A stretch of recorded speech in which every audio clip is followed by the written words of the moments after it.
3-4 ദിവസം മുമ്പ് അദ്ദേഹം ജോലി സ്ഥലത്തേക്ക് അദ്ദേഹം വർക്ക് ചെയ്യുന്നത് ഹോസ്പിറ്റലാണ്, ഫ്ലഷിങ്ങിലെ ന്യൂയോർക്കിലെ പ്രസ്ബിറ്റേറിയൻ ഹോസ്പിറ്റലിലേക്ക് രാവിലെ അദ്ദേഹം ജോലിക്ക് പോകുമ്പോൾ അദ്ദേഹത്തിനെ കത്തിമുനയിൽ ഇത് ഒന്നും ഉണ്ടാകുന്നത് എൻ്റെ ശരീരത്ത് ഈ വ്യക്തി കൈവച്ച ശേഷമാണ്. ശരിക്കും പറയുകയാണെങ്കിൽ അങ്ങനെ ഒരു സംഭവം. അപ്പോൾ ഞാനിത് റിയാലിറ്റിയുമായിട്ട് എനിക്ക് കോംപ്രമൈസ് ചെയ്യാൻ ഒരു കാലതാമസം. ഇപ്പോഴീ നടക്കുന്ന സംഭവങ്ങളെല്ലാം നമ്മൾ കാണുമ്പോഴത്തേനും ഒരു പ്രത്യേക ഒരു വിഭാഗം ആൾക്കാരുടെ മേലൊരു അറ്റാക്കുകൾ നടക്കുന്നുണ്ട്. അപ്പൊ അതുകൊണ്ടാണ് ഞാൻ ഈ ഒരു ചോദ്യം ചോദിച്ചത്. അപ്പൊ ആൾക്കാർ അവിടെ ഉണ്ടായിരുന്നോ? അങ്ങനെ ആൾക്കാർ ഉണ്ടായിരുന്നെങ്കിൽ ആ ആൾക്കാരുടെ പ്രതികരണം എങ്ങനെയായിരുന്നു എന്നൊന്ന് കേൾക്കപ്പെട്ടു. സാധാരണ മനുഷ്യര് എല്ലാവരും കൺസർവേറ്റീവായിട്ട് ത്രൈവ് ചെയ്തുകൊണ്ടിരുന്ന കാര്യങ്ങളിൽ നിന്നും അവരെ താഴോട്ട് കൊണ്ടുവരിക, അവരുടെ ലെവൽ വളരെ താഴോട്ട് വന്നു കഴിഞ്ഞാൽ അതാണ് മാർക്സിന്റെ വിഷൻ. എല്ലാവരെയും ഈക്വൽ ആവുന്നു, അതായത് സ്റ്റേറ്റിന്റെ സബ്ജക്ട്സ് ആയിട്ട് ജനങ്ങൾ മാറുന്നു. അതാണ് മാർക്സിയൻ 7 ട്രെയിനിൽ കയറി അകത്തേട്ട് കയറുമ്പോഴത്തേനും പോലീസ് ഇല്ലെങ്കിൽ നമുക്ക് യാത്ര ചെയ്യാൻ ഭയമായിരുന്നു ആ ദിവസങ്ങളിലൊക്കെ. പ്രത്യേകിച്ച് അതിരാവിലെയുള്ള യാത്രയായാലും വൈകുന്നേരങ്ങളിലുള്ള യാത്രയൊക്കെ ഭയന്നുകൊണ്ടുള്ള യാത്രയായിരുന്നു. ട്രെയിനിനകത്ത് കയറിയിരിക്കുമ്പോൾ ഒരു പോലീസ് ഉണ്ടാവും, എപ്പോഴും അവിടെ പോലീസിന്റെ ഒരു പ്രൊട്ടക്ഷൻ ഉണ്ടായിരുന്നു. അങ്ങനെ ഉണ്ടായിരുന്ന ഒരു പ്രൊട്ടക്ഷനിൽ നിന്ന് പോലീസിനെ റീഫണ്ടിങ് ചെയ്യുക എന്ന് പറയുമ്പോഴത്തേനും ഈ ഇപ്പോഴത്തെ സംഭവങ്ങൾ എന്ന് പറയുമ്പോൾ അത് നടക്കാതിരുന്നില്ലെങ്കിലേ അതിശയുള്ളൂ എന്നുള്ള രീതിയിലേക്ക് വരികയാണ്. കാരണം നമ്മുടെ ഫാമിലിയുടെ വാല്യൂ ഇല്ലാണ്ടാക്കുക, ഫാമിലിയെ നശിപ്പിക്കുക. ഫാമിലിയാണ് മാർക്സിയൻ റൂളിന് ഏറ്റവും എതിരായിട്ടുള്ള സാധനം. ഇത് കാൾ മാർക്സിന്റെ ബുക്കിലുള്ള സാധനങ്ങളാണ്. പുതിയ ഒരു ഭരണമാറ്റം അല്ലെങ്കിൽ ന്യൂയോർക്കിൽ വന്നുകൊണ്ട് ന്യൂയോർക്കിൽ മാത്രം നടന്നതായിട്ടുള്ള ഒരു ആവേശത്തിന്റെ, അതായത് ചില ചിദ്രശക്തികൾക്ക് അഴിഞ്ഞാടാനുള്ള ഒരു ആവേശം കിട്ടിയതൊന്നും അല്ല ഇത്. ഈ പ്രത്യയശാസ്ത്രപരമായിട്ടുള്ള അമേരിക്കയെ ഇൻഫ്ലുവൻസ് ചെയ്യാനുള്ള ഒരു ശ്രമമാണെന്ന് ജനങ്ങൾ മനസ്സിലാക്കണം. ഡെമോക്രാറ്റ് പാർട്ടിക്ക് അല്ല കുഴപ്പമായിരുന്നത്. ഡെമോക്രാറ്റ് പാർട്ടിനെ somebody else came from outside and absorbed and destroying that party from within.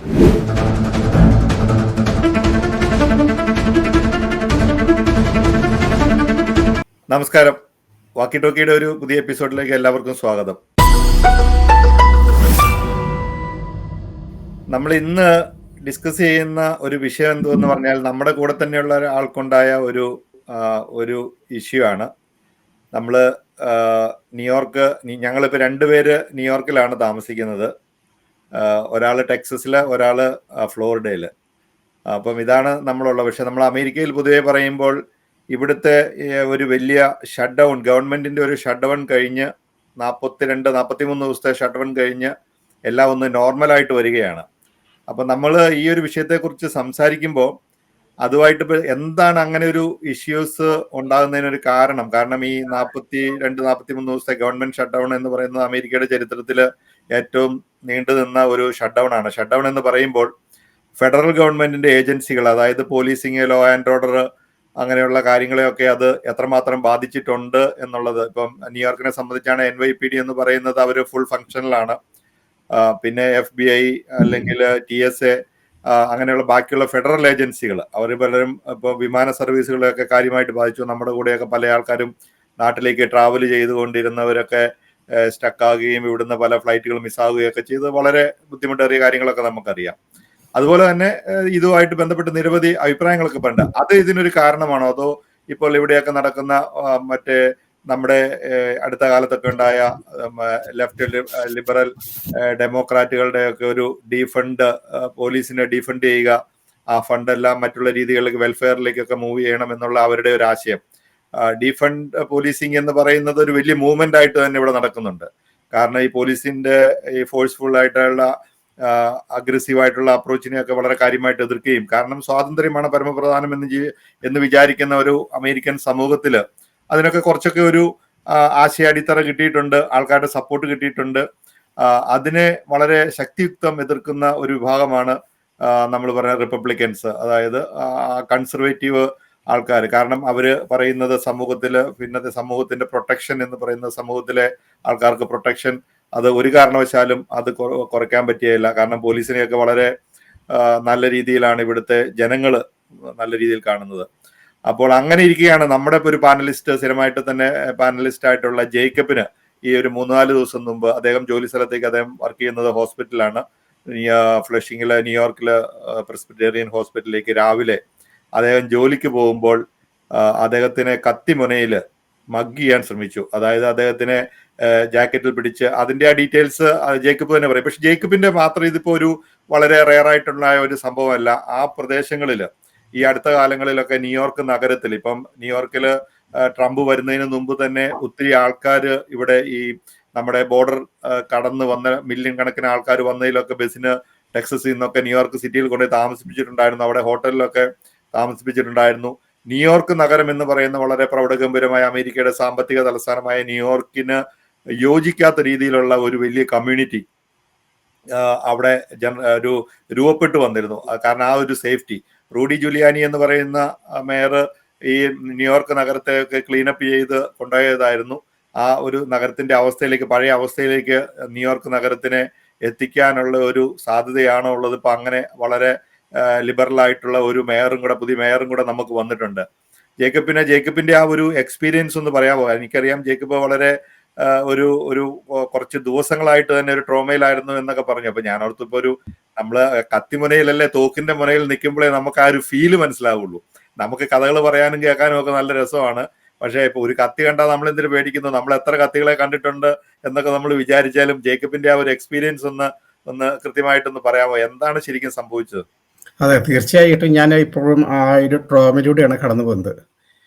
പക്ഷെ എന്നെ സംബന്ധിച്ച് ഇതൊരു ഭയപ്പെടണം, അവരൊരു ട്രോമയായിട്ട് തിങ്കളാഴ്ച രാവിലെ ആയിരുന്നോ? എത്ര അതെ മണിക്ക്? അതെ അതെ അതെ. ഞാൻ ഈ നാട്ടിൽ വന്നിട്ട് ഏകദേശം ഒരു 2 പതിറ്റാണ്ട് കഴിയുന്നു. ഈ 2 പതിറ്റാണ്ടിനുള്ളിൽ ഞാൻ ഇപ്പം ഈ സ്ഥാപനത്തിൽ ഏകദേശം 10-14 കൊല്ലമായി ജോലി ചെയ്യുന്നു. ഞാൻ മിഡ് നൈറ്റിൽ 2:30 മണിക്ക് 3 മണിക്കൊക്കെ പോയിട്ട് ജോലി ചെയ്തിട്ടുണ്ട്. എമർജൻസി ചെല്ലാൻ പറയുന്നു. അപ്പോൾ എങ്ങും ഉണ്ടാകാത്ത ഒരു സംഭവമാണ് ഇപ്പോൾ ഉണ്ടായത്. എൻ്റെ ജോലി സ്ഥലത്ത് എൻ്റെ വണ്ടി സ്ട്രീറ്റ് പാർക്കിംഗ് ആണ് ഉള്ളത്. ഹോസ്പിറ്റലിൻ്റെ പാർക്കിംഗ് എന്ന് വെച്ചാൽ ഞാൻ ഡ്രൈവ് ചെയ്തതിന് നേരെ എതിർദിശയിലാണ്, കുറച്ചുകൂടെ അത് 1 മൈലുണ്ട്. അവിടുന്ന് ഇവർ ഷട്ടിൽ ഇടിക്കുകയാണ്. അതുകൊണ്ട് ഞാൻ അത് ചൂസ് ചെയ്യാറില്ല. സാധാരണ രീതിയിൽ ഞാൻ സ്ട്രീറ്റ് പാർക്കിംഗ് ആണ് ചൂസ് ചെയ്യുന്നത്. അവിടുന്ന് എനിക്ക് 15-20 മിനിറ്റ് നടക്കണം. അങ്ങനെ സാധാരണ ഞാൻ നടക്കുന്ന പോലെയുള്ള നടന്നു. അപ്പോൾ എനിക്ക് വളരെ കോൺഫിഡൻസ് ആണ് നടക്കുന്നത്. കാരണം സ്ഥിരമായിട്ട് 10-14 കൊല്ലം രായും പകലും ഇല്ലാതെ നടക്കുന്ന അതിനകത്ത് ഒരു ആലസ്യത്തിലൂടെ ഒരുപാട് ഇതൊന്നും ഇങ്ങനെയൊരു സംഭവം ഞാൻ ഒരിക്കലും വിചാരിച്ചിരുന്നില്ല. ഞാൻ ഫുള്ളായിട്ട് എന്താ പറയുക, ഞാൻ ഈ ഫോണിലെ മെസ്സേജുകളെല്ലാം നോക്കി, ചിലപ്പോൾ ആർക്കെങ്കിലും വേണമെങ്കിൽ ടെസ്റ്റ് ചെയ്യാനുണ്ടെങ്കിൽ നാട്ടിലേക്കോ എവിടേക്കൊക്കെ ടെസ്റ്റ് ചെയ്ത് ആ ഒരു പുതിയ നടക്കുന്നത്. അപ്പോൾ ആരെങ്കിലും നമുക്ക് എതിരായിട്ട് ആരെങ്കിലും കടന്നു വരികയാണെങ്കിൽ നമുക്ക് മെൻ്റലി നമുക്കൊരു തയ്യാറെടുപ്പ്, അത് സ്ട്രേഞ്ച് പേഴ്സൺ ആയിക്കോട്ടെ ആരെങ്കിലും ആയിക്കോട്ടെ, ഒന്ന് മാറി നടക്കാനോ അല്ലെങ്കിൽ ഇത് നമുക്ക് മുൻകരുതൽ ഉണ്ടാകാം.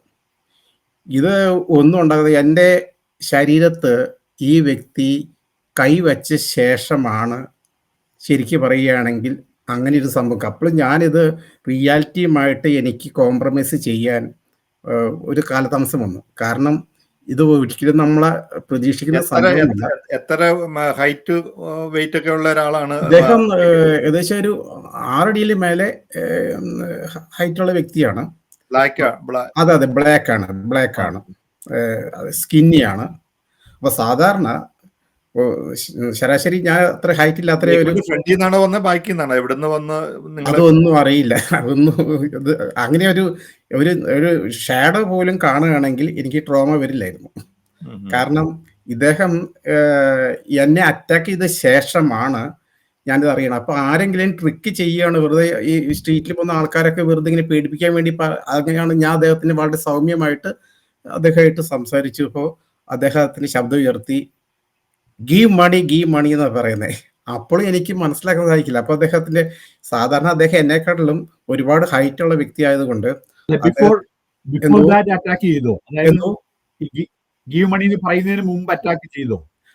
അതെ അതെ അതെ അതെ തീർച്ചയായിട്ടും എന്റെ അദ്ദേഹം എന്റെ ശരീരത്തിൽ കടന്ന് പിടിച്ചു. അതെ, അദ്ദേഹം എന്റെ ശരീരത്തിൽ കടന്ന് ഗീവ് മണി എന്ന് പറയുന്നത് അദ്ദേഹം എന്നെ കീഴടക്കിയ ശേഷമാണ് ആവശ്യപ്പെടുന്നത്. അദ്ദേഹം പറയുന്നത് അദ്ദേഹത്തിനെ കായികമായിട്ട് അദ്ദേഹം എന്നെ കീഴ്പ്പെടുത്തിയ ശേഷമാണ് അദ്ദേഹം എന്നോട് പൈസ ആവശ്യപ്പെടുന്നത്. അപ്പോൾ ഞാൻ പെട്ടെന്ന് കായികമായിട്ട് അപ്പോഴും ആരെങ്കിലും മീൻസ് ക്രേസിയായ ആൾക്കാരെങ്കിലും ഇങ്ങനെയൊരു സംഭവം നമ്മൾ ഒരിക്കലും മനസ്സാ വാച കർമ്മണം നമ്മളുടെ മൈൻഡിൽ കൂടെ പോകുന്ന ഒരു കാര്യമല്ല. അതുകൊണ്ട് തന്നെ അപ്പോഴും റിയാലിറ്റി എന്താണെന്ന് നമുക്ക് ഉൾക്കൊള്ളാൻ പറ്റുന്നില്ല. ആ സമയം നമ്മൾ അത് അവിടെ കളനാണോ പോലീസാണോ ചിന്തിക്കുകയൊന്നുമല്ല. കാരണം പെട്ടെന്ന് നമുക്കൊരു ഡ്രൈവ് ചെയ്യുമ്പോൾ ആക്സിഡന്റ് ഉണ്ടായാൽ തന്നെ ഇന്ന സൈഡിലേക്ക് പോകുന്ന അങ്ങനെ, അപ്പൊ നമുക്ക് അവിടെ മൈൻഡ് അല്ല ഉദ്ദേശിക്കുന്നത്. ആ സംയോജിതമായിട്ട് അപ്പോൾ അത് നിയന്ത്രണ വിധേയമാക്കാനാണ്, ആ സിറ്റുവേഷൻ നിയന്ത്രണ വിധേയമാക്കാനാണ് ശ്രമിക്കുക എന്ന് പറഞ്ഞാൽ ഇതൊക്കെ പെട്ടെന്നാണ് ഇതൊക്കെ ഈ മിന്നി മറയുന്നത്. അപ്പം അദ്ദേഹം എന്നെക്കാളും ആയിട്ടുള്ള വ്യക്തി ആയതുകൊണ്ട് ഞാൻ അദ്ദേഹത്തിനെ സാധാരണ നമ്മൾ കുറെ ഫാർ അവേ ആണെങ്കിൽ നമുക്ക് ഒരുപാട് ഹൈറ്റ് ചെയ്യണ്ടല്ലോ, നമ്മുടെ കണ്ണിന്റെ വിഷൻ നമ്മൾ സ്ട്രെയിറ്റ് ആയിരിക്കുമല്ലോ. അത് തൊട്ട് ടു ക്ലോസ് ആയതുകൊണ്ട് എനിക്ക് നന്നായിട്ട് തലയെടുത്ത് അദ്ദേഹത്തിന്റെ മുഖത്തെ നോക്കേണ്ടി വന്നു. അപ്പോൾ എനിക്ക് കാണാമെന്നത് അദ്ദേഹത്തിന്റെ തലയുടെയും മുകളിലായിട്ട് അതിന് ലെഫ്റ്റ് ഹാൻഡാണ് എൻ്റെ ജാക്കറ്റിൽ അദ്ദേഹം ഉപയോഗിച്ച് എന്നെ കീഴ്പ്പെടുത്തിയിരിക്കുന്നത്. റൈറ്റ് ഹാൻഡ് അദ്ദേഹത്തിന് തലയ്ക്ക് മുകളിലായിട്ട് വളരെ നീളമുള്ള ഒരു കത്തിയെ ഉപയോഗിച്ചാണ് അദ്ദേഹം ഈ ഒരു ദൗത്യത്തിന് മുതിർന്നത്. അദ്ദേഹം പെട്ടെന്ന് ഞാൻ പറഞ്ഞു എൻ്റെ കയ്യിൽ പൈസ ഇല്ല ഇതൊക്കെ പറഞ്ഞു, I don't have any money ഒക്കെ പറഞ്ഞു. എന്തോ അദ്ദേഹം ഇതൊക്കെ എല്ലാം ഒരു 10-15 സെക്കൻഡിനുള്ളിൽ കഴിഞ്ഞു. അദ്ദേഹം ഒന്നും കായികമായിട്ട് കാറിലായിരുന്നു എങ്ങനെയായിരുന്നു ഈ അദ്ദേഹം പോയത് ഒരു എന്താ പറയുക ഇലക്ട്രിക് സ്കൂട്ടറിലായിരുന്നു പോയത്. ഇലക്ട്രിക് സ്കൂട്ടറിൽ വന്നതും കണ്ടില്ല, അദ്ദേഹം അവിടെ ഹൈഡ് ചെയ്യായിരിക്കണം. ഇലക്ട്രിക് സ്കൂട്ടറിന്റെ സൗണ്ട് ഞാൻ കേട്ടില്ലായിരുന്നു. ബാക്കിൽ നിന്നാണെന്നോ വന്നത് ഫ്രണ്ടിൽ നിന്നാണോ അല്ലേ, എന്നെ അറ്റാക്ക് ചെയ്ത ശേഷമാണ് ഞാൻ തിരിച്ചറിയുന്നത്. അദ്ദേഹം ഒരു 2-3 സെക്കൻഡ് മുമ്പ് അദ്ദേഹത്തെ കാണുകയായിരുന്നെങ്കിൽ എനിക്ക് ഇത്ര ഈ ട്രോമ ഉണ്ടാകില്ലായിരുന്നു. ഈ ഒരു ഇപ്പം ഈ ജേക്കബിനുണ്ടായ ആ ഒരു സ്ഥലത്തിന് അടുത്ത് വെച്ച് തന്നെ അതിനടുത്ത ദിവസങ്ങളിലൊക്കെ ഇവരുടെ ഹോസ്പിറ്റലിൽ തന്നെയുള്ള തീർച്ചയായിട്ടും അതെ, അതാണ് ഏറ്റവും വിചിത്രമായ കാര്യം. എൻ്റെ ഒറ്റപ്പെട്ട ഒരു കാര്യമല്ലായിരുന്നു.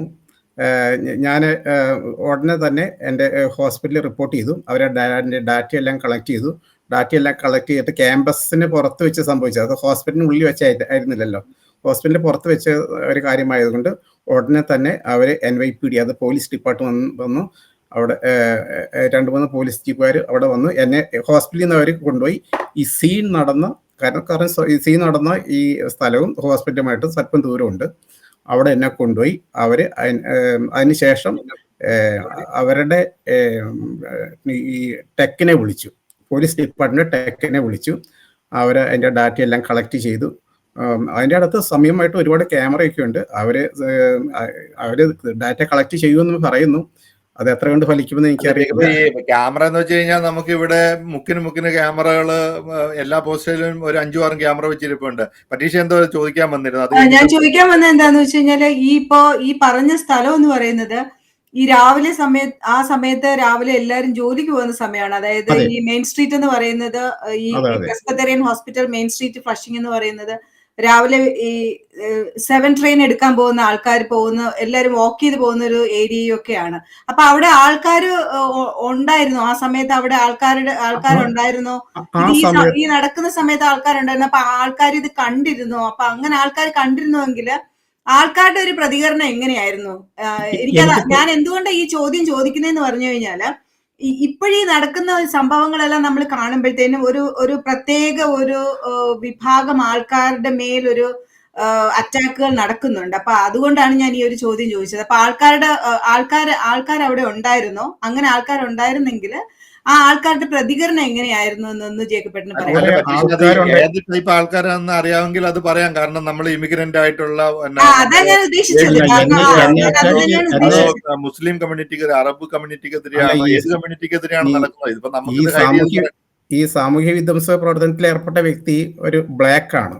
തീർച്ചയായിട്ടും ഇതിന്റെ സംഭവം എന്നാന്ന് വെച്ച് കഴിഞ്ഞാൽ ഇത് ഇവിടെ മാത്രമല്ല, ഇപ്പൊ ന്യൂയോർക്കിന്റെ പല പ്രാന്തപ്രദേശങ്ങളിലും ഇങ്ങനെയുള്ള സ്ഥലങ്ങളിലൊക്കെ നടക്കുന്നുണ്ട്. അപ്പൊ ഇത് ഈ പുതിയ ഒരു ഭരണം, ഇപ്പൊ ഡെമോക്രാറ്റുകളുടെ ഒരു ആധിപത്യം ഈ ന്യൂയോർക്ക് സിറ്റിക്ക് വേണ്ടി വന്നിട്ടുണ്ട്. ഇവിടെ ശരിക്കും പറഞ്ഞാൽ ഒരു ബനാന റിപ്പബ്ലിക് ആക്കി മാറ്റുമെന്നുള്ള പുതിയ മേയറുടെ ഒരു പ്രസ്താവനയാണല്ലോ ഉള്ളത്. കാരണം ഇവിടെ എല്ലാം ബസ്സുകൾ ഫ്രീ ആക്കും, അദ്ദേഹത്തിന്റെ ഒത്തിരി ഓഫറുകളുണ്ട്. അതുപോലെ തന്നെ ഈ ട്രംപിന്റെ ഈ 2ാം ഗവൺമെന്റ് ഷട്ട് ഡൗൺ, ഈ 2 ഡെമോക്രാറ്റുകളും റിപ്പബ്ലിക്കനുകളും തമ്മിൽ നടന്ന ഈ ഒരു വാശിയുടെ പുറത്ത് ഈ 43 ആൾക്കാർക്ക് ശമ്പളമില്ലാതെ, ജോലിയില്ലാതെ, ഇപ്പം ജോലി ചെയ്യേണ്ട അവസ്ഥയിൽ ശമ്പളമില്ലാതെ ഇവിടെ ഒരാൾക്ക് പേ ചെക്ക് ടു പേ ചെക്ക് ജീവിക്കുന്ന ഒരു നല്ല ശതമാനം ആൾക്കാരാണ് അമേരിക്കയിലുള്ളത്. അപ്പൊ അവരുടെ ഒരു പ്രവർത്തനത്തിന്റെ ഒരു ലാഗ് വല്ലതും ഉണ്ടോ? എന്തായിരിക്കും ഇങ്ങനെയുള്ള സംഭവങ്ങൾ നമുക്ക് അടുപ്പിച്ചടുപ്പിച്ച് കേൾക്കേണ്ടി വരുന്നത്? അല്ലെ, ഇപ്പൊ ന്യൂയോർക്ക് സിറ്റി എന്ന് പറഞ്ഞാൽ ഇറ്റ്സ് എ ബിഗ് സിറ്റി. ഇപ്പൊ വാഷിംഗ്ടൺ DC-യിൽ ഞാൻ പണ്ട് ഒരിക്കലും ഒരു ട്രംപ് റാലിക്ക് പോയപ്പോൾ, ഒരു ജാനുവരി 6 റാലി അല്ല, അതിന് മുമ്പത്തെ റാലിക്ക്, ട്രംപ് റാലിക്ക് DC-യിൽ പോയപ്പോൾ ഞാൻ ഫ്ലാഗുമായിട്ട് കുറെ പേരോട് ഇങ്ങനെ മാർച്ച് ചെയ്യുമായിരുന്നു. I was in the back. So ഈ BMX ബൈക്കിൽ, അതായിരിക്കും മിക്കവാറും ഇലക്ട്രിക് സ്കൂട്ടർ എന്ന് ചേട്ടൻ പറഞ്ഞത്. BMX ബൈക്കിൽ വന്നിട്ട് യുനോ അത് ഈ ബാറ്ററി പവർഡ് ബൈക്കാണ്. എന്റെ ഫ്ലാഗ് വലിച്ചു പറിച്ചു, ഫ്ലാഗ് ഒടിച്ചു. He was going to attack me. ഞാനിങ്ങനെ ഫ്ലാഗ് തുറന്നു വെച്ച് നടക്കുക, പുറകിൽ വന്നിട്ട് ഭയങ്കര ഫാസ്റ്റ് ആയിട്ടുള്ള ബൈക്ക്, ഇങ്ങനെ ഒരു BMX bicycle. Then proud boys ആണ് എന്നെ രക്ഷപ്പെടുത്തിയത്. നമ്മൾ ഈ ഭയങ്കര വൈറ്റ് റേസിസ്റ്റ് എന്നൊക്കെ പറഞ്ഞ Proud Boys, they were also present. അവരുടെ യൂണിഫോം ഒക്കെ ഇട്ട് അവരുണ്ടായിരുന്നു അവിടെ. നമ്മുടെ ഈ RSS മാർക്സിസ്റ്റും പോലുള്ള അടി തന്നെയാണ് ശരിക്കും അന്ന് ഞാൻ കണ്ടത്. Immediately proud boys came and surrounded me. That is all big white people, kind of 6 feet and above. So I have seen this in Washington. So big cities have these problems. നമ്മൾ ഇതിനകത്ത് മനസ്സിലാക്കേണ്ടത്, ഇപ്പം ഇതിന്റെ democrat Republican എന്നുള്ള ഒരു രീതിയിൽ നമ്മളിത് സംസാരിക്കുമ്പോൾ, ഇപ്പം നമ്മുടെ ഡെമോക്രാറ്റ് ആയിട്ടുള്ള ഫ്രണ്ട്സ് ഉണ്ട്, ഇപ്പം ഡെമോക്രാറ്റ് പാർട്ടിയിൽ ആക്റ്റീവ് ആയിട്ടുള്ള നമ്മുടെ കമ്മ്യൂണിറ്റിയിൽ തന്നെയുള്ള മെമ്പേഴ്സ്, വളരെ എലക്റ്റഡ് ആയിട്ടുള്ള ആൾക്കാരൊക്കെ ഉണ്ട്. അപ്പൊ നമ്മൾ ഈ ഡെമോക്രാറ്റ് റിപ്പബ്ലിക്കൻ ലെവലിൽ ഇത് സംസാരിച്ചാൽ, അല്ലെങ്കിൽ കൺസർവേറ്റീവ് വേഴ്സസ് ലിബറൽ ലെവലിൽ ഇത് സംസാരിച്ചാൽ ഇതുകൊണ്ട് ആർക്കും ഒരു ഗുണം ഉണ്ടാവുന്നില്ല. ഞാൻ മനസ്സിലാക്കുന്ന ഒരു കാര്യമാണ്. അപ്പൊ ഞാൻ ഇതിനൊരു ഫിലോസോഫിക്കൽ ആയിട്ടുള്ള, ഹിസ്റ്റോറിക് ആയിട്ടുള്ള ഒരു സൈഡിൽ കൂടി ഞാൻ ഇതിനെ കാണുന്നത്. ഇതെന്താണ് ഇതിന്റെ പുറകിലുള്ള അജണ്ട? എന്തുകൊണ്ട് ഈ പോലീസിനെ ഇല്ലാണ്ടാക്കാൻ നോക്കുന്നു, പോലീസിനെ ഡിഫെൻഡ് ചെയ്യാൻ നോക്കുന്നു, പോലീസിനെ കുറയ്ക്കാൻ നോക്കുന്നു democratic administrations? And that is not because of the Democratic Party. That is because of the Marxists of the Democrat Party, the Democrat Socialists of the Democrat Party taking control of the Democrat Party. Like Chuck Schumer will be history within a few days in New York City, in New York. You will see that. There will be somebody is going to be the Senate Majority Leader. And Chuck Schumer, if he runs, he will lose to AOC. AOC is going to run too. So if AOC, Bernie Sanders, ഇതുപോലത്തെ ചെറുപ്പക്കാരി പിള്ളേര്, Kamala Harris to some extent, she doesn't know how to talk. ഇവരെല്ലാവരും ഈ ഒരു Marxist wing of the democrat പാർട്ടിയാണ്. ഉടനെ then we connect to what is Marx vision. ഈ മാർക്സിന്റെ വിഷനാണ് ഈ സാധാരണ മനുഷ്യര് എല്ലാവരും കൺസർവേറ്റീവ് ആയിട്ട് ത്രൈവ് ചെയ്തുകൊണ്ടിരുന്ന കാര്യങ്ങളിൽ നിന്നും അവരെ താഴോട്ട് കൊണ്ടുവരിക. അവരുടെ ലെവല് വളരെ താഴോട്ട് വന്നു കഴിഞ്ഞാൽ അതാണ് മാർക്സിന്റെ വിഷൻ. എല്ലാവരെയും ഈക്വൽ ആവുന്നത്, അതായത് സ്റ്റേറ്റിന്റെ സബ്ജക്ട്സ് ആയിട്ട് ജനങ്ങൾ മാറുന്നു. അതാണ് മാർക്സിയൻ വിഷൻ. സ്റ്റേറ്റിന് എന്തെങ്കിലും പ്രൊഡ്യൂസ് ചെയ്യണമെങ്കിൽ ഉടനെ പറഞ്ഞു. ഇപ്പൊ നമ്മുടെ ചൈനയിൽ നടക്കുന്നത് സെയിം തിങ് ആണ്. ആൾക്കാർക്ക് ഫ്രീഡം ഒന്നുമില്ല, പക്ഷെ എല്ലാവർക്കും സെക്സ് കൊടുക്കും. ഇപ്പം മംദാനിയുടെ ഒരു ഓഫർ ആണല്ലോ, prostitution will be legal in New York city.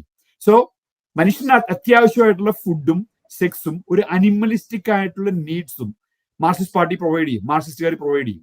അതിന്റെ പർപ്പസ് എന്താണെന്ന് വെച്ച് കഴിഞ്ഞാൽ, പിന്നെ അതെല്ലാം കൊടുത്തു കഴിഞ്ഞാൽ പിന്നെ മനുഷ്യൻ ബഹളം ഉണ്ടാക്കേണ്ട ആവശ്യമില്ല, പിന്നെ ഞങ്ങൾ പറഞ്ഞ പോലെ ജീവിക്കുക. അപ്പോ മാർക്സ് തന്നെ എഴുതിയിട്ടുള്ള ബുക്കിൽ എഴുതിയിട്ടുള്ള കാര്യങ്ങളാണ് ഇതൊക്കെ. നമ്മുടെ ഫാമിലിയുടെ വാല്യൂ ഇല്ലാണ്ടാക്കുക, ഫാമിലിയെ നശിപ്പിക്കുക. ഫാമിലിയാണ് മാർക്സിയൻ റൂളിന് ഏറ്റവും എതിരായിട്ടുള്ള സാധനം. ഇത് കാൾ മാർക്സിന്റെ ബുക്കിലുള്ള സാധനങ്ങളാണ്. അപ്പോൾ ഇത് ആണ് ഇവിടെ നടപ്പായിക്കൊണ്ടിരിക്കുന്നത്. അപ്പം ഈ ജോർജ് സോറോസ് എന്ന് പറയുന്ന മനുഷ്യൻ is A European, American citizen, of course, sitting in Europe, and what he wants, he's a Marxist. So what he wants is a Marxist ideals. Democrat Party കൂടി, Democrat Party was kind of to the left of the center. Democrat Party കൂടി അമേരിക്കയിൽ നടപ്പാക്കിക്കൊണ്ടിരിക്കുകയാണ് defending the police. ഇപ്പൊ for example, ഞാൻ Fairfax county, ഇപ്പൊ ഞാൻ വിർജീനിയയിൽ ഇരിക്കുന്നത്, എന്റെ വിർജീനിയയുടെ വീട്ടിലാണ്. ഫെയർഫാക്സ് കൗണ്ടി വിർജീനിയയിൽ 2019 ഞാൻ ഇലക്ഷൻ വന്നപ്പോൾ ഇവിടുത്തെ ഒരു കൗണ്ടി അറ്റോർണി ആയിട്ട് മത്സരിച്ച ഒരു ഡെമോക്രാറ്റ്, സ്ഥിരമായിട്ട് ജയിച്ചുകൊണ്ടിരിക്കുന്ന ഒരു decent democrat attorney, main guy, he lost to a completely unknown guy who came from California, took Virginia residence. Why? Because George Soros gave $1 million to him in the primary, in the Democrat primary. This guy doesn't speak, and he's just a Marxist. He's an implant came from somewhere. And then this Murtha was the other guy, the main Democrat who was winning for a long time. He sided with the independent Republican supported independent. Soros gives another $1 million. The maximum 60,000-70,000 ഒക്കെ raise ചെയ്യുന്ന ഒരു county election ആണ്. ഇപ്പൊ ഞാൻ school board മത്സരിച്ചപ്പോൾ ഞാൻ raise ചെയ്തത് $75,000 ആണ്. You're talking about $2 million, just like that. I am sure Murtha is a very easygoing guy. He didn't have any money. He lost the primary. And then it comes to the independent guy on my side. He lost it big too. And this guy becomes the county attorney. And what is his first action? His first action was larceny theft-ന് charge ചെയ്യാനുള്ള limit. അതായത് ഇപ്പൊ ആൾക്കാർ കടയിൽ കയറി സാധനങ്ങൾ മോഷ്ടിക്കാൻ വരുമ്പോൾ $500 വരെ മോഷ്ടിച്ചു കഴിഞ്ഞാൽ അവരെ പ്രോസിക്യൂട്ട് ചെയ്യാൻ പാടില്ല. അതായിരുന്നു ഫെയർഫാക്സ് 20 ഉണ്ടായിരുന്ന നിയമം. He increased it from 500 to above 1,000. That was his first step. What does that do? It encourages corruption, encourages crime. So basically, what you want to see, what is happening to America is Marxist ideals. അതായത് എല്ലാവരെയും പോലെയാണ് നമ്മളും. ഒരു American എക്സെപ്ഷനലിസ്റ്റ് ഒന്നും ഇല്ല. എല്ലായിടത്തും ഇത്രയും crime ഒക്കെ ഉണ്ടെങ്കിൽ ബോംബെയിൽ ക്രൈം ഉണ്ട്, ന്യൂയോർക്കിലൊക്കെ ക്രൈം ഉണ്ടെങ്കിൽ അതൊക്കെ ന്യൂയോർക്ക് സിറ്റിയിലും വേണം, അതൊക്കെ വാഷിംഗ്ടൺ DC-യിലും വേണം. അപ്പോഴേ നമ്മുടെ ലോകം ഒരേ ലെവലിലേക്ക് വരുള്ളൂ. Then the bosses can play, like Xi Jinping. He's playing in China, right? It's not just his party having share in all the companies. He personally have share in all the companies, all the Chinese companies. These bosses will control, like what we see in Kerala. Like, when he becomes the chief minister, he has all the privileges. He gets to do whatever he wants to do. They become the king. So അതാണ് ഇവിടെ നടന്നു. ഈ democrat പാർട്ടിനെ ഇവിടെ capture ചെയ്തുകൊണ്ടിരിക്കുകയാണ്. This is what is going on. So Mamdani is a Marxist, and they use Muslim to get the Muslims to come and vote. The only force actually who can counter this is actually Islam, because they are very tough. As you see in Iran, when Iran ഈ Khomeini ബഹളമൊക്കെ ഉണ്ടാക്കാൻ തുടങ്ങി 79 റവല്യൂഷന്റെ സമയത്ത്, ഈ ഷാഹിനെ പുറത്താക്കാൻ വേണ്ടി ബഹളം ഉണ്ടാക്കാൻ തുടങ്ങിയപ്പോൾ അവിടുത്തെ ഫോഴ്സ് ആക്ച്വലി മാർക്സിസ്റ്റുകളായിരുന്നു. ഇടതുപക്ഷ ചിന്താഗതിക്കാരാണ് ഈ ഖൊമൈനിനെ സപ്പോർട്ട് കൊടുത്ത് പൊക്കിക്കൊണ്ട് വന്നത്. പക്ഷെ ഖൊമൈനി വന്നിട്ട് ആദ്യം എന്താ ചെയ്തത്? ഈ മാർക്സിസ്റ്റുകാരെ പിടിച്ച് ജയിലിടുക, because Khomeini is religious Guy.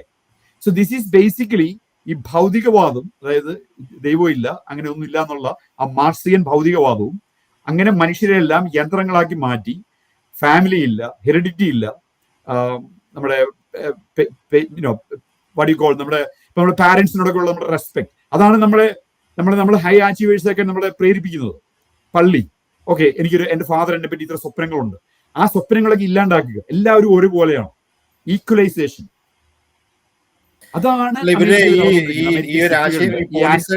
Police ഡീഫണ്ട് ചെയ്യുക എന്ന പോലീസിന്റെ ഫണ്ട് വഴക്കമാറ്റി ചെലവഴിക്കണം എന്നുള്ള ഇവരുടെ ആവശ്യങ്ങളൊക്കെ പല സിറ്റികളിലും പല ടൗണുകളിലും ഒക്കെ വളരെ കാലമായിട്ട് നടക്കുന്നുണ്ട്. അപ്പം പറ്റീഷ കുറച്ചുകൂടെ ഈ ന്യൂയോർക്ക് സിറ്റിയിൽ വളരെ കാലം ജീവിച്ചതാണെന്ന് തോന്നുന്നു. അപ്പൊ ആ സമയത്തും ഇതുപോലെയുള്ള വിഷയങ്ങളൊക്കെ ഉണ്ടായിരുന്നു. കാരണം ഒരു 10, 20 വർഷം 25 വർഷം മുമ്പ്, ഇപ്പൊ നമ്മളൊക്കെ ഇവിടെ വരുന്നതിന് മുമ്പ്, ഞാനൊക്കെ ഇവിടെ വരുന്നതിന് മുമ്പ് ന്യൂയോർക്ക് സിറ്റിയിൽ പട്ടായയിൽ എന്തൊക്കെ കിട്ടുമോ അതൊക്കെ ഇവിടെ കിട്ടുമായിരുന്നു. അങ്ങനെയുള്ള ഷോകളും ഒക്കെ ഈ ന്യൂയോർക്ക് സിറ്റിയിൽ ഉണ്ടായിരുന്നു എന്ന് പറയപ്പെടുന്നു. എല്ലാ നൈറ്റ് ക്ലബ്ബുകളും ന്യൂഡ് ക്ലബ്ബുകളും എല്ലാം ഉണ്ടായിരുന്നു. സിറ്റി അതുപോലെ വളരെ ഒരു അരാജകത്വം നിറഞ്ഞ ഒരു സിറ്റി ആയിരുന്നു. അതൊക്കെ കഴിഞ്ഞ് നമ്മളൊക്കെ വന്നതിന് ശേഷം വളരെ പ്രൗഡായിട്ടുള്ള, വളരെ വെൽത്തി ആയിട്ടുള്ള ഒരു സിറ്റി ആയിട്ടാണ് നമുക്ക് ഫീൽ ചെയ്തിട്ടുള്ളത്. കാരണം സിറ്റിക്ക് പോയി കഴിഞ്ഞാൽ അത് ഒരു 200 രാജ്യങ്ങളുണ്ടെങ്കിൽ 193 രാജ്യങ്ങളുള്ളതിൽ നിന്ന് എല്ലാ രാജ്യങ്ങളുടെയും ഫുഡ് കിട്ടും, നൈറ്റ് ലൈഫ് ഉണ്ട്, വളരെ ഫാമിലി ആയിട്ട് ട്രാവൽ ചെയ്യാൻ പറ്റുന്ന ഒരു അവസ്ഥയായിരുന്നു. പറ്റീഷ ഉണ്ടായിരുന്ന സമയത്തൊക്കെ ഇത് തന്നെയായിരുന്നോ ഒരവസ്ഥ അവിടുത്തെ? അല്ല, നമ്മള് വേറൊരു രാജ്യത്ത് നിന്ന് നമ്മൾ നോക്കുമ്പോ അമേരിക്ക എന്ന് പറയുമ്പോൾ നമ്മൾ ആദ്യം തന്നെ കേൾക്കുന്ന ഒരു പേരെന്ന് പറയുമ്പോൾ ന്യൂയോർക്ക്, കാലിഫോർണിയ, ഇങ്ങനെയുള്ള കുറച്ച് പേരുകൾ മാത്രമാണ്, അല്ലെ ഫ്ലോറിഡ, മയാമി, ഇതുപോലെയുള്ള പേരുകൾ മാത്രമാണ് വെളിയിലുള്ള നമ്മൾ കേൾക്കുന്ന പേരുകൾ. അതിൽ എസ്പെഷ്യലി ന്യൂയോർക്ക് എന്ന് കേൾക്കുമ്പോൾ നമുക്ക് നമ്മുടെ മനസ്സിലൊരു പിക്ചറുണ്ട്. ഈ ഒരു പിക്ചറോട് കൂടെയാണ് ഞാൻ ന്യൂയോർക്കിലേക്ക് വന്ന് ഇറങ്ങുന്നത്. ഞാൻ ഇറങ്ങിയിട്ട് കാണുന്നത് എന്ന് പറയുന്നത്, ഞാൻ താമസിച്ച സ്ഥലമാണ് ഈ ഫ്ലഷിംഗ് എന്ന് പറയുന്നത്. ഞാനൊരു 10-12 കൊല്ലത്തോളം താമസിച്ച സ്ഥലമാണ് ഈ ഫ്ലഷിംഗ്. ഈ നമ്മുടെ ജേക്കബേട്ടൻ പറഞ്ഞ ആ സ്ഥലത്തുകൂടെ ഞാൻ ദിവസവും രാവിലെ നടന്നു പോകുന്ന സ്ഥലമാണ് ഈ ജേക്കബേട്ടൻ പറഞ്ഞ മെയിൻ സ്ട്രീറ്റും ആ ഫ്ലഷിങ്ങിന്റെ ഈ പ്രസ്ബിറ്റേറിയൻ ഹോസ്പിറ്റലിന് മുൻപിലുള്ള സ്ഥലമൊക്കെ എന്ന് പറയുന്നത്. ഞാൻ വന്ന് ഇറങ്ങിയത് അവിടെയാണ്. എന്നെ ഞെട്ടിച്ചതെന്ന് പറഞ്ഞു കഴിഞ്ഞാല്, ഞാൻ ഒരിക്കലും പടങ്ങളിൽ കണ്ടതോ അല്ലെങ്കിൽ നമ്മൾ ഇമേജുകളിൽ കണ്ടതോ അല്ലെങ്കിൽ നമ്മൾ കേട്ടറിഞ്ഞതോ ഈ TV-യിൽ നമ്മളെ കാണിച്ചതോ ആയിട്ടുള്ള ഒരു ന്യൂയോർക്ക് ആയിരുന്നില്ല ഞാൻ കണ്ട ന്യൂയോർക്ക് എന്ന് പറയുന്നത്. നമ്മൾ വരുമ്പോൾ എയർപോർട്ടിൽ നിന്ന് നമ്മൾ വരുമ്പോൾ കണ്ട ന്യൂയോർക്ക് എന്ന് പറയുമ്പോൾ വളരെ അതിഗംഭീരമായൊരു ന്യൂയോർക്ക് ആയിരുന്നു. പക്ഷെ അടുത്തറിഞ്ഞപ്പോഴാണ് ഞെട്ടിപ്പോയത്. 7 ട്രെയിനിൽ കയറി അകത്തേട്ട് കയറുമ്പോഴത്തേനും പോലീസ് ഇല്ലെങ്കിൽ നമുക്ക് യാത്ര ചെയ്യാൻ ഭയമായിരുന്നു ആ ദിവസങ്ങളിലൊക്കെ. പ്രത്യേകിച്ച് അതിരാവിലെയുള്ള യാത്രയായാലും വൈകുന്നേരങ്ങളിലുള്ള യാത്രയൊക്കെ ഭയന്നുകൊണ്ടുള്ള യാത്രയായിരുന്നു. ട്രെയിനിനകത്ത് കയറിയിരിക്കുമ്പോൾ ഒരു പോലീസ് ഉണ്ടാവും. എപ്പോഴും അവിടെ പോലീസിന്റെ ഒരു പ്രൊട്ടക്ഷൻ ഉണ്ടായിരുന്നു. അങ്ങനെ ഉണ്ടായിരുന്ന ഒരു പ്രൊട്ടക്ഷനിൽ നിന്ന് പോലീസിനെ റീഫണ്ടിങ് ചെയ്യുക എന്ന് പറയുമ്പോഴത്തേനും ഈ ഇപ്പോഴത്തെ സംഭവങ്ങൾ എന്ന് പറയുമ്പം അത് നടക്കാതിരുന്നില്ലെങ്കിലേ അതിശയുള്ളൂ എന്നുള്ള രീതിയിലേക്ക് വരികയാണ്. കാരണം അന്നത്തെ കാലത്ത് എന്ന് പറയുമ്പോൾ അന്ന് നമുക്ക് ഒരു ഇപ്പൊ നമ്മളുടെ ന്യൂയോർക്കിനെ സംബന്ധിച്ച് വെതറിന്റെ കാര്യം എല്ലാവർക്കും അറിയാവുന്നതാണ്. അപ്പൊ എത്ര പെട്ടെന്നാണ് ഇരുട്ടുന്നതും എത്ര നേരത്തെയാണ് സൂര്യന്റെ വെളിച്ചം പോകുന്നതും എന്നൊക്കെ എല്ലാവർക്കും അറിയാം. അപ്പൊ നമ്മൾ ആ ഒരു അതിരാവിലെ യാത്ര ചെയ്യുമ്പോഴൊക്കെ ഇരുട്ടത്ത് പോകുന്ന പോലെയാണ്. അതുപോലെ തന്നെ നമ്മൾ വൈകുന്നേരം തിരിച്ചു വരുമ്പോൾ ഒരു ഇരുട്ടത്ത് വരുന്ന പോലെയാണ്. ഈ പ്രൊട്ടക്ഷൻ എന്ന് പറയുന്നത് അത്യാവശ്യമുള്ള കാര്യമായിരുന്നു. ഇന്നിപ്പോ അത് റീഫണ്ടിങ്ങിലേക്ക് പോകുമ്പോഴത്തേനും എവിടെയൊക്കെയാണ് ആ ഫണ്ട് അത്യാവശ്യമായ കാര്യങ്ങളിൽ നിന്ന് അത് കുറയ്ക്കപ്പെടുന്നത് എന്നുള്ളത് ജനങ്ങളുടെ പ്രൊട്ടക്ഷൻ അത് വളരെയധികം ബാധിക്കുന്നുണ്ട്. ഇപ്പൊ ജിൻസ് ചോദിച്ച ചോദ്യം എന്ന് പറയുമ്പോഴത്തേനും അന്നത്തെ ആ ഒരു കാലത്ത്, ഇപ്പൊ അധികം കാലമായിട്ടില്ല, ഒരു 8 വർഷത്തോളം ആയിട്ടുണ്ട് ഞങ്ങൾ അവിടുന്ന് മൂവ് ചെയ്തിട്ട്. ന്യൂയോർക്കിനെ സംബന്ധിച്ച് ഈ പറഞ്ഞതുപോലെ ഏത് രാത്രിയിലും നമുക്ക് കമ്മ്യൂട്ടിന് ഒരു ബുദ്ധിമുട്ടില്ലാത്തൊരു സ്റ്റേറ്റ് ആണ്. അതായത് ഏത് സമയത്ത് നമുക്ക് കമ്മ്യൂട്ട് നമുക്ക് വളരെ ഈസിയാണ്. ഈ പറഞ്ഞതുപോലെ തന്നെ ഏത് തരം ഫുഡ് നമുക്ക് അവിടെ കിട്ടുന്നത് വളരെ സൗകര്യപ്രദമായിട്ടുള്ള ഒരു കാര്യമായിരുന്നു. നമുക്ക് എത്ര ധൈര്യത്തോടെ രാത്രിയിൽ നടക്കാൻ പറ്റുന്ന ഒരു കാര്യം ഉണ്ടായിരുന്നു. പക്ഷെ കുറെ കഴിഞ്ഞപ്പോഴത്തേനും നമുക്ക് അതിനൊക്കെ ബുദ്ധിമുട്ട് വന്നു തുടങ്ങി. നമുക്ക് പേടി തോന്നി തുടങ്ങി. നമുക്ക് സ്വതന്ത്രമായിട്ട് നടക്കാനും സ്വതന്ത്രമായിട്ട് എന്താ പറയാ, നമ്മൾ മലയാളം കൃത്യമായിട്ടുള്ള മലയാളം പറയാം, വിരാജിക്കാനൊക്കെ നമുക്കൊരു പേടി തോന്നുന്ന ഒരു സാഹചര്യം ഉണ്ടായി തുടങ്ങി. അത് പ്രത്യേകിച്ചും പ്രത്യേക സ്ഥലങ്ങൾ തന്നെ ഉണ്ടായിരുന്നു. ആ സ്ഥലങ്ങളിലേക്കൊക്കെ പോകരുതെന്നുള്ള ഒരു ഇതുണ്ടായിരുന്നു. അവിടോട്ടൊക്കെ പോയാൽ പേടിയാണ്, അങ്ങോട്ടൊക്കെ പോകരുത് എന്നുള്ള ഒരു ഇതുണ്ടായിരുന്നു. ഒരു പ്രത്യേക ഒരു ഇതായിരുന്നു, അങ്ങോട്ടൊക്കെ പോകരുത്, സൂക്ഷിക്കണം എന്നുള്ള രീതി തന്നെയായിരുന്നു. ഒറ്റയ്ക്ക് തീരെ പോകാറില്ലായിരുന്നു. ഞങ്ങൾ ആരും ആ ഭാഗത്തേക്ക് ഒറ്റയ്ക്ക് പോകാറേ ഇല്ലായിരുന്നു. അതൊക്കെ നമ്മളെ സംബന്ധിച്ചൊരു പുതുമയായിരുന്നു. പക്ഷെ ഇവിടെ സ്ഥിരമായി താമസിച്ച് ഇവിടെ തന്നെ ജീവിച്ച് ഒരുപാട് വർഷങ്ങളായവർക്കൊക്കെ അതൊക്കെ പരിചയമുള്ള കാര്യങ്ങളായിരുന്നു. അവർക്കൊക്കെ അത് അറിയാമായിരുന്നു, അത് എങ്ങനെയാണ് ഹാൻഡിൽ ചെയ്യേണ്ടതെന്ന് അറിയാമായിരുന്നു.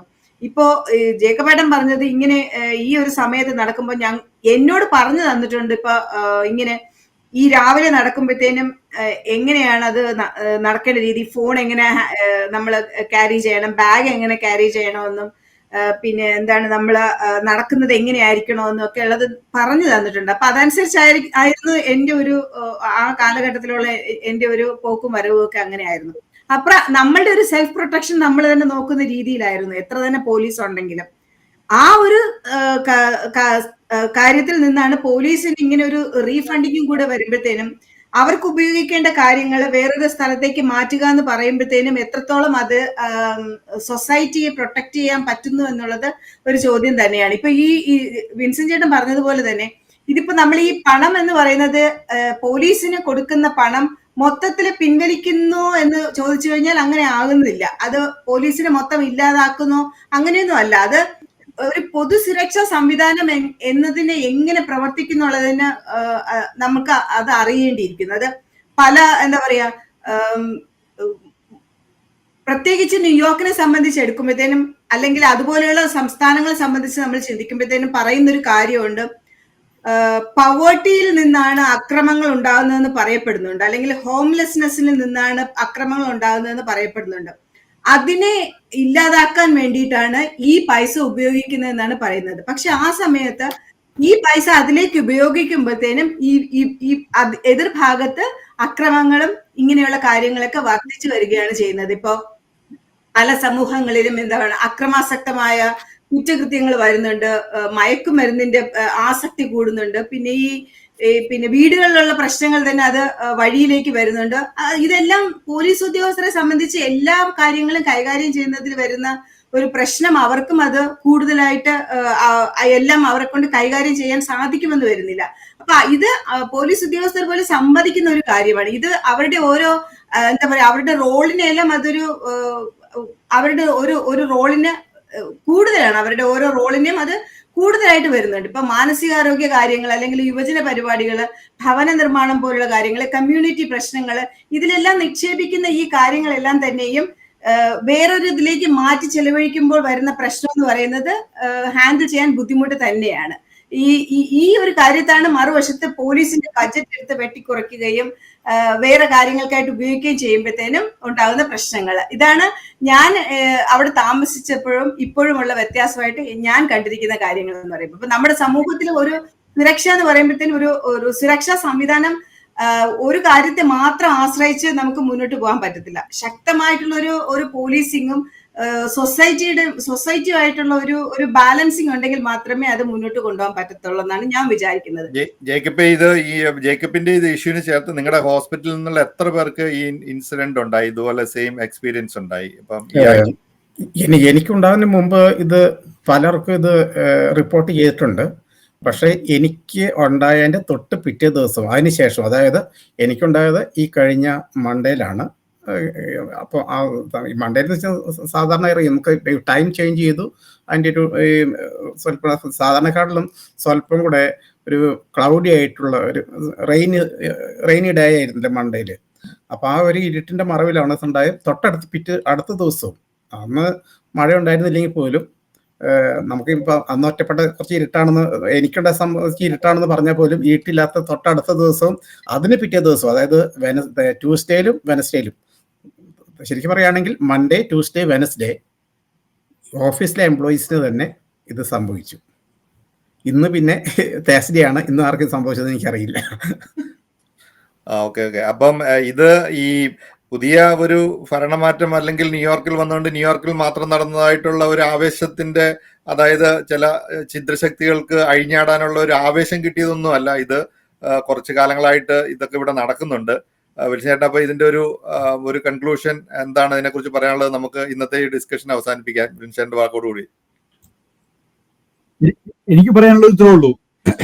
അത് ഡെമോക്രാറ്റുകളും റിപ്പബ്ലിക്കനും ട്രംപിനെ സപ്പോർട്ട് ചെയ്യുന്നവരും ട്രംപിനോട് TDS ഉള്ളവരും എല്ലാവരും അറിഞ്ഞിരിക്കേണ്ട ഒരു ഫണ്ടമെന്റൽ ആയിട്ടുള്ള കാരണം, ഇതിൻ്റെയൊക്കെ ഉള്ളൊരു കാരണം ഈ പ്രത്യയശാസ്ത്രപരമായിട്ടുള്ള അമേരിക്കയെ ഇൻഫ്ലുവൻസ് ചെയ്യാനുള്ള ഒരു ശ്രമമാണെന്ന് ജനങ്ങൾ മനസ്സിലാക്കണം.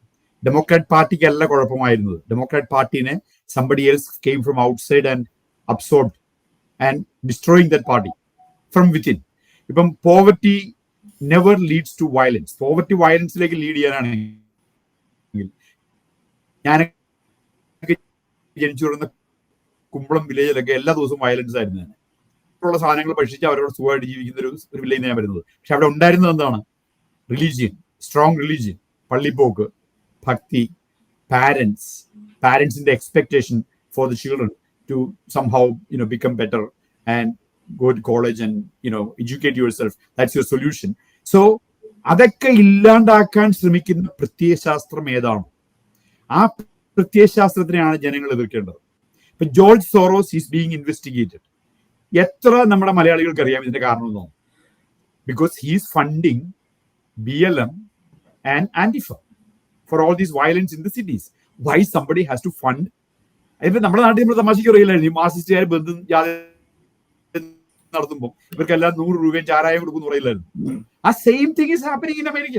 Same thing, just for money people come and they so and George Soros is funding it. Why he is funding this? ഇപ്പൊ ആന്റിഫനെ ടെററിസ്റ്റ് ഓർഗനൈസേഷൻ ആയിട്ട് ട്രംപ് പ്രഖ്യാപിച്ചു. അതിന് ഡെമോക്രാറ്റ്സ് എതിർക്കുന്നു. ഇത് ഡെമോക്രാറ്റ്സ് വെച്ചാൽ പഴയ ഡെമോക്രാറ്റ്സ് അല്ല ഇത് അതിനകത്തുള്ള ഈ മാർക്സിസ്റ്റ് വിങ് ആണ് ഇതിനെ എതിർക്കുന്നത്, ബഹളം ഉണ്ടാക്കുന്നു. ഇപ്പം BLMന്റെ വയലൻസ്, ഇപ്പൊ പോർട്ട്ലാൻഡിലും അവിടെ ഇവിടെയൊക്കെ ബ്ലാക്ക് ലൈവ്സ് മാറ്റർ ഉണ്ടാക്കിയ violence.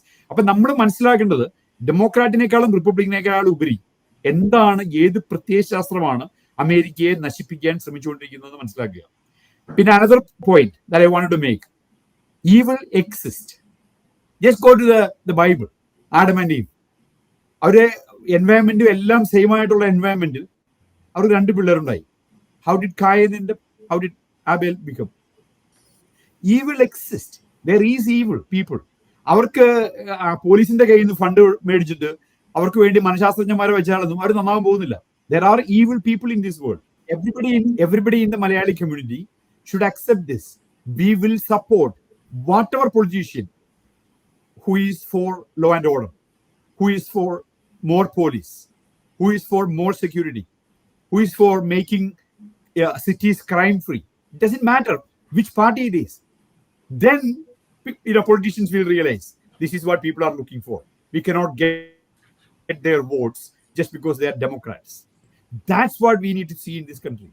That's what we need to see to clean up the cities, like New York City. ഞാൻ ഒരു കാര്യം കൂടെ ഞാൻ പറഞ്ഞിട്ട് നമുക്ക് ഈ ചർച്ച അവസാനിപ്പിക്കാം. ഇന്നലെ ഞങ്ങള് വീട്ടിൽ നിന്ന് ഇറങ്ങി പോയപ്പോഴത്തേനും, ഇന്നലെയല്ല മൺഡേ, വെക്കേഷൻ കഴിഞ്ഞ ആദ്യത്തെ ദിവസമായിരുന്നു, എൻ്റെ ID എടുക്കാൻ മറന്നുപോയി. പോയിട്ട് ഒരു എനിക്ക് തോന്നുന്നു ഒരു 10 സെക്കൻഡ് ഞങ്ങളുടെ കാർ ഇങ്ങനെ എടുത്തിട്ട് തിരിച്ചു വരുന്ന മടിച്ചിട്ട് റിവേഴ്സ് എടുത്ത് വന്നു. ഫ്രണ്ടിൽ പോലീസ്, അവർ ഞങ്ങളുടെ പുറകെ വന്നു. ഞങ്ങളുടെ വീട്ടിന്റെ ഫ്രണ്ടിൽ കാറ് നിർത്തി, പോലീസ് പുറകെ വന്നു, ഞങ്ങളെ പുള്ളി ചെയ്തു.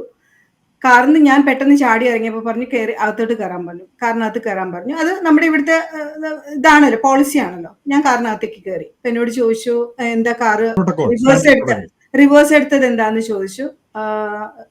ID ചോദിച്ചു, ID കൊടുത്തു. കാറിൽ തന്നെ ഇരിക്കാൻ പറഞ്ഞു. അവര് എല്ലാം ചെക്ക് ചെയ്തിട്ട് തിരിച്ചു വന്നിട്ട് കാര്യം ചോദിച്ചു, എന്തിനാ റിവേഴ്സ് എടുത്തതെന്ന് ചോദിച്ചപ്പോൾ പറഞ്ഞു. അപ്പൊ ഇത് വീടാണെന്ന് മനസ്സിലായപ്പോ അവര് പറഞ്ഞു, വന്നത് തെറ്റാണെന്ന് മനസ്സിലായല്ലോ. ഞാൻ മനസ്സിലായി, ഞാൻ എന്റെ ഫസ്റ്റ് ഡേ ആണ്, വെക്കേഷൻ കഴിഞ്ഞിട്ട് ഞാൻ ID എടുക്കാൻ മറന്നത് കൊണ്ടാണെന്ന് പറഞ്ഞു. ഓക്കെ, ഫസ്റ്റ് ടൈം ആയതുകൊണ്ട് വാർണിംഗ് തന്നു. ഞാൻ ഇത് പറയുന്ന കാര്യം എന്താന്ന് വെച്ച് കഴിഞ്ഞാല്, നമ്മളെ പോലെയുള്ള സാധാരണക്കാരായ ആൾക്കാർക്ക് ഇതുപോലെയുള്ള പ്രൊട്ടക്ഷൻ ആണ് ആവശ്യം. കാരണം എന്റെ വീട്ടിന്റെ അടുത്ത് അങ്ങനെ ഒരു പോലീസ് വണ്ടി ഉണ്ടായതുകൊണ്ട് അവര് വന്നത് എന്ന് വെച്ച് കഴിഞ്ഞാൽ, ഇങ്ങനെ ഒരു റിവേഴ്സ് കാർ വന്നപ്പോഴത്തേനും അത് അവര് ചെക്ക് ചെയ്യാൻ വന്നതാണ്. അപ്പൊ തന്നെ അവരവിടെ നിർത്തി അവർ ചോദിക്കുന്നുണ്ടായിരുന്നു. ഇതുപോലെയൊരു പ്രൊട്ടക്ഷൻ ആണ് സാധാരണ ഒരു കമ്മ്യൂണിറ്റിയിലുള്ള ആൾക്കാർക്ക് ആവശ്യം. അല്ലാതെ ആ പൈസ എടുത്തുകൊണ്ട് ഇവിടെയുള്ള ആൾക്കാർക്ക് വേറെ എന്തെങ്കിലും ചെയ്തിട്ട് അവർ തനിയെ നന്നായിക്കോളൂ എന്ന്, അല്ലെങ്കിൽ അവര് ഒരു മെന്ററിങ് കൊടുത്തിട്ടോ അല്ലെങ്കിൽ വേറെ എന്തെങ്കിലും ചെയ്തിട്ട് അവർ നന്നായിക്കോളൂ എന്ന് വിചാരിക്കുന്നതിലല്ല കാര്യം. ഇതുപോലെയുള്ള ഫണ്ടിങ് അവിടെ തന്നെ നിലനിർത്തിക്കൊണ്ട് പോലീസിന് ആവശ്യമുള്ള സപ്പോർട്ട് കൊടുക്കുന്നതിലാണ് കാര്യം എന്ന് പറയാൻ വേണ്ടിയിട്ടാണ് ഞാൻ ഇത് പറഞ്ഞത്. ഇന്നത്തെ ചർച്ച വൈൻഡപ്പ് ചെയ്യാനായിട്ട്. അപ്പൊ ഇന്നത്തെ കാര്യം ജേക്കബ്, ഇതിനകത്ത് ഒരു കാര്യമേ ഉള്ളൂ. ഇപ്പൊ ഇതിന്റെ അകത്ത് പൊളിറ്റിക്സും കാര്യങ്ങളും ഒക്കെ നടക്കും. മംദാനി വരും പോകും, ട്രംപ് ഇവിടെ ഉണ്ടാകും, ഇനിയും ചിലപ്പം ഫെഡറൽ ഷട്ട് ഡൗൺ ഒക്കെ ഉണ്ടാകാനുള്ള സാധ്യതയുണ്ട്. പക്ഷേ ജോലിക്ക് പോകുമ്പോഴും വരുമ്പോഴും ഒക്കെ സൂക്ഷിച്ച്, സ്വപ്നം കാണാതെ ഫോണും പിടിച്ച് നടക്കാതെ മര്യാദയ്ക്ക് നടന്നാൽ കത്തിക്കുള്ള കുത്തുകൊള്ളാതെ നടക്കാം. തൽക്കാലം ന്യൂയോർക്ക് സിറ്റിയിൽ ഇതൊക്കെ കുറച്ചു കാലത്തേക്കും കൂടെ ഉണ്ടാകാനുള്ള സാധ്യത കാണുന്നുണ്ട്. അതുകൊണ്ട് സൂക്ഷിച്ച് നടക്കുക. തീർച്ചയായും. Thank you. പറഞ്ഞുകൊണ്ട് ഞാൻ ഒരു കാര്യം ജസ്റ്റ് ഒരു പോയിന്റ് കൂടി ഒന്ന് പറയുകയാണ്. ജിൻസ്മോനെ, ഞാൻ റീനോ നെവാഡയിലാണ് ഞാൻ മാസ്റ്റേഴ്സ് ചെയ്യാൻ വന്നത്, അമേരിക്കയിൽ ആദ്യം. അവിടെ നിന്ന് ഞാൻ ഈസ്റ്റ് കോസ്റ്റിലേക്ക് മൂവ് ചെയ്യുവാണ്. ഞാൻ ജോലി തപ്പി പോവാന്ന് പറഞ്ഞപ്പോൾ എന്റെ കൂടെ ജോലി ചെയ്തിരുന്ന ഒരു